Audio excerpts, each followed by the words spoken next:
In a penthouse on Park Avenue, a woman in a thrift store coat stands by the door holding grocery bags. Nobody looks up. To the people in this room, Claire Harrington is furniture, the quiet wife who doesn't matter. 6 months ago, Claire made a choice. She is the sole owner of Harrington Global Shipping, the largest maritime freight company on Earth, 1,200 vessels, ports on 6 continents, a fortune too large to say out loud.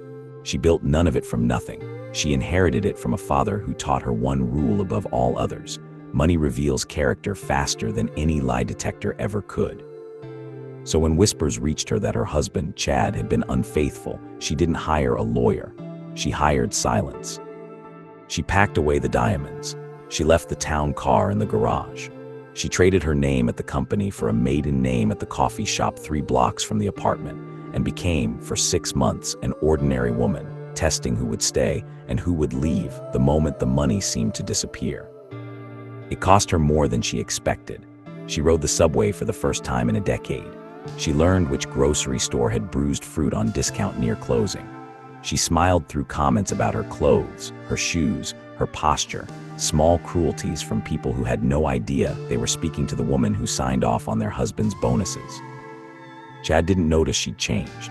He was too busy with Vanessa Cole, his executive assistant, a woman with a taste for other people's husbands and a hunger for the life she assumed Claire's family money could buy. Vanessa had done her research, or thought she had. She'd seen the apartment, the art on the walls, the name Harrington etched into half of Manhattan's skyline, and decided Claire was simply a woman who'd married well and gotten lazy. Chad's mother, Diane, adored Vanessa instantly. She'd never liked Claire, thought her plain, thought her beneath the Harrington name Chad had married into. It never once occurred to Diane that the name belonged to Claire's family, not her son's, and that her son had married up in a way she couldn't begin to calculate. The mockery started small. Diane would comment on Claire's coat. Vanessa would accidentally call her the housekeeper in front of guests, then apologize with a smile that wasn't sorry at all. Claire said nothing. She watched. It escalated at the country club the week before the dinner party.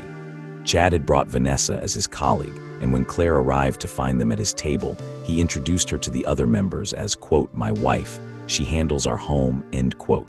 Not our finances, not our future, not our name. Just the home, as though she were staff he happened to sleep beside. Diane had laughed into her martini.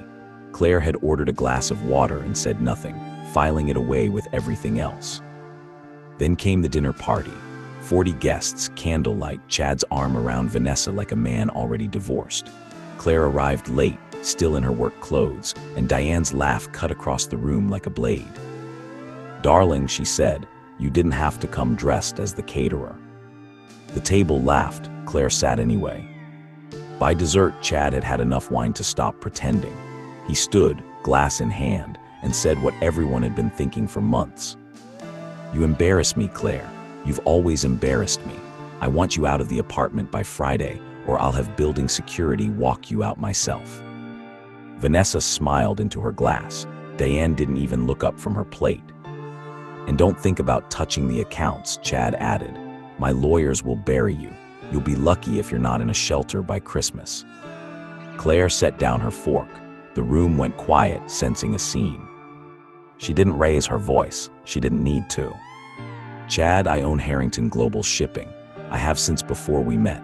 Every ship, every port, every dollar in that account you're threatening to take from me, it's mine. It was always mine." For 1 second, silence. Then Chad laughed, a short, ugly bark.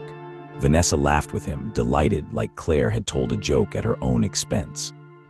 "Sweetheart, Jesus, that's actually sad. Somebody get her some water." "She's not well," Diane said, already reaching for her phone. "Chad, I told you, this is what happens when a woman like that gets left alone too long. She's hallucinating." Claire looked at each of them once. Then she picked her fork back up and finished her dinner. She didn't argue. She'd learned in 6 months of watching that the truth doesn't need defending. It only needs a witness. The witness arrived 3 weeks later, in a boardroom on the 40th floor of the Harrington building. Glass walls looking out over the harbor where 200 of her ships were registered to dock that year. Chad had been summoned by a letter from the company's general counsel regarding, it said, a matter of shareholder interest in your household. He arrived smug, assuming a payout. Vanessa came with him, already picking out real estate in her head. Diane insisted on attending too.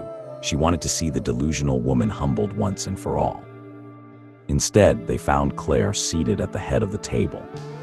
The general counsel, a silver-haired man named Whitfield, stood beside her. For the record, he said, Miss Harrington is the sole owner and chairwoman of Harrington Global Shipping, effective since her father's passing 11 years ago. Every asset in this room, and several outside it, belonged to her. Chad's face went the color of the boardroom carpet. Diane sat down without being asked to, her hand pressed to her chest, looking suddenly very small in a room full of glass and harbor light. "That's not," Diane started. "There must be some mistake. She's my daughter-in-law. She works at a coffee shop." "She owns the building the coffee shop is in," Whitfield said, not unkindly, along with roughly 400 others.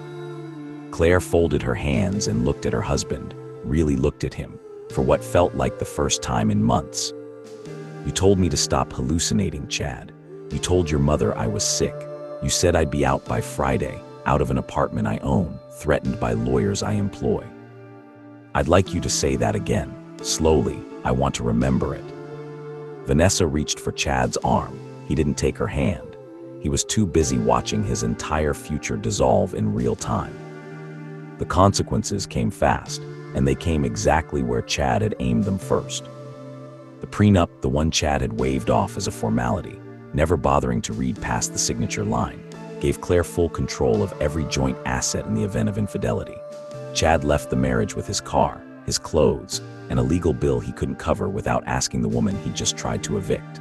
The private equity job his father-in-law's name had quietly opened doors for evaporated within the week. Nobody in that industry wanted to be seen shaking his hand. Diane, who had spent a decade insulting the daughter-in-law who quietly funded her country club membership, her building's maintenance fees, and the family trust she assumed was Chad's inheritance, found her monthly allowance gone by morning, not out of cruelty, Claire noted for the record, but simply because it had never been Diane's money to begin with. Vanessa was escorted from the building that same afternoon, her badge deactivated before she reached the elevator, the same elevator she'd once told Claire to take to the service entrance. She found within a month that no serious firm in Manhattan would hire an assistant known for pursuing married executives, especially one whose last target had turned out to own the harbor their ship sailed out of. Claire didn't gloat. She didn't need to. She simply signed the papers, thanked Whitfield, and walked to the window overlooking the harbor, her ships, her name on all of it, the way it always had been. They mocked her for looking poor. They threatened her with a life she already owned. And in the end, the only thing Chad Harrington ever really lost was the one thing he never had to begin with, the upper hand.